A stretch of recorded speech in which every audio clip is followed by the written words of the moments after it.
আসসালামু আলাইকুম প্রিয় শিক্ষার্থী, আমরা আজকে তড়িৎ প্রাবল্য তড়িৎ বিভব সম্পর্কে জানব। আর আমি বিগত 7 মাস একটু ব্যস্ততার কারণে কোনো লেকচার দেওয়া হয় না, কিন্তু এখন থেকে রেগুলার লেকচার দেওয়া হবে। আর আমি পর্ব দ্বিতীয় অর্থাৎ পর্ব 2-এ তড়িৎ প্রাবল্য, ভেক্টর রূপ, তড়িৎ প্রাবল্য সমীকরণ, একক সব কিছু দেখানো হয়েছিল। তারপরে একটু আমি আলোচনা করে দিচ্ছি। তড়িৎ প্রাবল্য = 1 F/Q, আর যদি দূরত্ব দেওয়া থাকে = 1/4ε0 Q/r²। আজকে আমরা বিভব সম্পর্কে জানবো। আমি প্রিভিয়াস ক্লাসে অর্থাৎ পর্ব 2-এ একটু আলোচনা করছিলাম ইলেকট্রন কর্তৃক, আজকে আমরা তড়িৎ বিভব বলবো। এখন একটু খেয়াল করো, তড়িৎ বিভবকে আমরা ভোল্টেজ ইংরেজিতে বলা হয় ভোল্টেজ, অর্থাৎ এটা আমরা ভি দ্বারা প্রকাশ করি। এখন দেখো একটু খেয়াল করো, আমি একটা চার্জ নিলাম, এই চার্জটা অবশ্যই তার একটা ইলেকট্রিক ফিল্ড বা তড়িৎ ক্ষেত্র একটা ক্রিয়েট করবে কি করবে না? করবে। আমি আরেকটা চার্জ যদি নিয়ে এইখানে যদি আমি নিয়ে যেতে চাই তড়িৎ ক্ষেত্রে, তার একটা কাজ করতে হবে কি হবে না?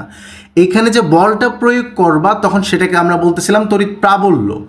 আর যখন নিয়ে যাবা তখন অবশ্যই অবস্থার পরিবর্তন করার কারণে এখানে কাজ হবে কি হবে না? হবে। এই কাজ করার ঘটনাটাকে আমরা তখন তড়িৎ বিভব বলতেছি। আমি আবারও বলি, যে বল প্রয়োগ করব সেটাকে তড়িৎ প্রাবল্য বলতেছি। এখানে বল প্রয়োগের ফলে অবস্থার যে পরিবর্তন হবে সেটাকে তখন আমরা কি বলতেছি? তড়িৎ বিভব। এখন মনে আছে কিনা, আগে নেই সেটা ভাগের নিচে থাকে, যা পরে নেই সেটা ভাগের উপরে থাকে। তা আমি আগে কি আধান নিব না আগে কাজ করা শুরু করব? ধরো আমারে তুমি পছন্দ করো না, তা আমার তুমি মেরে ফেলবা। এখন 7 তলায় নিলা আমারে, এখন আমি নাই, তুমি কি কাজ করতে পারবা? আগে আমারে নিবা, তারপরে বল প্রয়োগ করে কাজ করা অর্থাৎ ধাক্কা দিয়ে ফেলাই দিবা। তার মানে আগে আমাকে নিতে হবো। আমাকে বলতে কি আগে চার্জ নিতে হবো, তারপর চার্জ নিয়ে তুমি কি করবা? কাজ করা শুরু করবা। যা আগে নেই সেটা ভাগের কই থাকে? নিচে থাকে। তাহলে আগে চার্জ, তারপরে কি কাজ। তাহলে V = W/Q। ক্লিয়ার তো? আগে চার্জ তারপরে কাজ, যা আগে নেই সেটা ভাগের নিচে, তারপরে চার্জ কাজ করব, সেটা হলো W। ক্লিয়ার তো? এখন এটা যদি আমি দেখাতে চাই, আরেকটা একটু বলে দিচ্ছি। ইলেকট্রনের ভর হইল 9.1 × 10⁻31 কেজি। 9.1 × 10⁻31 কেজি। করোনা ভাইরাস হইল 10⁻6, তাই ওটা চোখে দেখা যায় নাই। আর 10⁻31 এটা মানে মানে কল্পনা অতীত, অসম্ভব। অণুবীক্ষণ যন্ত্র দিয়ে ঠিক মতো দেখা যাবে কি যাবে না সেটা সন্দেহ। তার মানে এই একটা ধরো এইখানে একটা ইলেকট্রন আছে, আর একটা ধরো এইখানে ইলেকট্রন আছে, তারা আমার কাছে মনে হচ্ছে আসলে কাছাকাছি আছে। আসলে কি কাছাকাছি আছে? তাদের ভর অনুযায়ী তারা আসলে অনেক কি আছে, দূরে আছে। এই জন্য এই যে তড়িৎ বিভবের একটা প্রথম কন্ডিশনটা হলো অসীম দূরত্বে। প্রথম শর্ত আমি কি? অসীম দূরত্বে। আমি তাহলে কীভাবে বলবো? অসীম দূরত্বে বা অসীম দূরত্ব থেকে একক আধানকে, অসীম দূরত্ব থেকে একক আধানকে আমরা কোথায় আনবো? তড়িৎ ক্ষেত্রে। কোথায়? তড়িৎ ক্ষেত্রে। তাহলে আমি বলবো অসীম দূরত্ব থেকে একক আধানকে তড়িৎ ক্ষেত্রে আনতে যে পরিমাণ কাজ করা হয় তাকে তড়িৎ বিভব বলা হয়। তাহলে অসীম দূরত্ব থেকে একক আধানকে তড়িৎ ক্ষেত্রে আনতে যে পরিমাণ কাজ করে তাকে তড়িৎ বিভব বলা হয়। ক্লিয়ার তো? তাহলে V = W/Q। এখন V = W/Q, কাজের একক হলো জুল, আধানের একক কুলম। তাহলে আমার দাঁড়াইলো কি? Joule per coulomb. Joule per coulomb. এটা কোন বিজ্ঞানী আবিষ্কার করছে? বিজ্ঞানী ভোল্টেজ। এই জন্য এটা আরেকটা একক ভোল্ট, আরেকটা একক ভোল্ট। তাহলে তড়িৎ বিভবের দুইটা একক দাঁড়াইলো, একটা হলো জুল পার কুলম আর একটা হলো ভোল্ট। একটা জুল পার কুলম আর একটা ভোল্ট।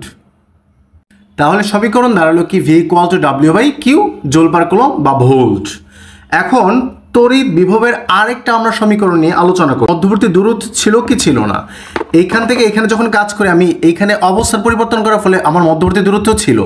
তাহলে আমি তড়িৎ বিভব ও মধ্যবর্তী দূরত্বের একটা সমীকরণ বের করি। চলো খেয়াল করো, V = W/Q।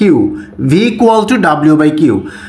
W আমরা জানি F/S, বা দূরত্ব তুমি R দ্বারা প্রকাশ করছিলা, আর নিচে Q থাকলো।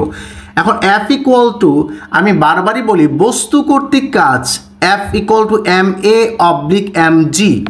বস্তু কর্তৃক কাজ F = ma বা mg। আর ইলেকট্রন কর্তৃক কাজ F = 1/4πε0 Q1 Q2 ভাগ R²। তাহলে বস্তু কর্তৃক কাজ F = ma বা mg, আর ইলেকট্রন কর্তৃক কাজ F = 1/4πε0 Q1 Q2 R²। তাহলে F ইকুয়াল টু, আমরা এখানে কি ইলেকট্রন কাজ করতেছে না বস্তু কাজ করতেছে? নিঃসন্দেহে ইলেকট্রন।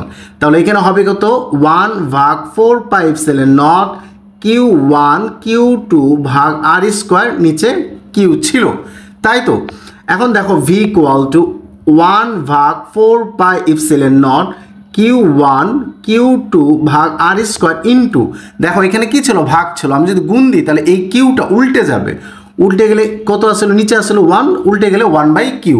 কিউ মানে চার্জ, একটা চার্জ আরেকটা চার্জের যে কোনো একটাতে কাটাকাটি করি। ও আর একটা প্রবলেম আছে, এখানে তো খেয়ালই করিনি। V equal to W equal to F R, F এর মান লিখলাম, তাহলে আরেকটা আর আসছিল, এ আর কাটাকাটি করলে নিচে একটা আর থাকে কি থাকে না? তাহলে এখানে আর স্কোয়ার না, এখানে শুধু কি আর, এখানে শুধু আর। তাহলে ভি ইকুয়াল টু আমার দাঁড়ালে কত 1/4ε0 কিউ কিউ তো কাটা, কিউ ভাগ আর। তাহলে ভালো করে যদি লিখি V equal to 1/4πε0 Q by R. এখানে বলতে পারো Q2, এখানে চার্জ কয়টা? একটা, এখানে 1 দিই আর 2 দিই, তাহলে আমার সমীকরণ দাঁড়াচ্ছে V equal to 1/4πε0 Q by R. V equal to 1/4πε0 Q by R. আমি কিন্তু প্রথমেই বারবার বলতেছি ইলেকট্রন কর্তৃক কাজ হলো তড়িৎ বিভব। কাজ কি ভেক্টর না স্কেলার? কাজ কি ভেক্টর নাকি স্কেলার? কাজ নিঃসন্দেহে কি বলতো? স্কেলার। কাজ নিঃসন্দেহে কি? স্কেলার। তার মানে কাজ যদি স্কেলার হয়, ইলেকট্রন কর্তৃক কাজ তড়িৎ বিভব, তাহলে কাজ যদি স্কেলার হয় নিঃসন্দেহে তড়িৎ বিভব কি বলতো? স্কেলার। তড়িৎ বিভব কি? স্কেলার। আর তড়িৎ বিভব যদি স্কেলার হয় তাহলে এটার কোনো ভেক্টর থাকবে না, তাহলে V equal to 1/4ε0 Q by R, এটা একটা কি? স্কেলার। বিভব একটা স্কেলার, এটাও একটা স্কেলার, শুধুমাত্র কি আছে? মান আছে, দিক নাই। এই হলো আমার তড়িৎ প্রাবল্য আর তড়িৎ বিভব।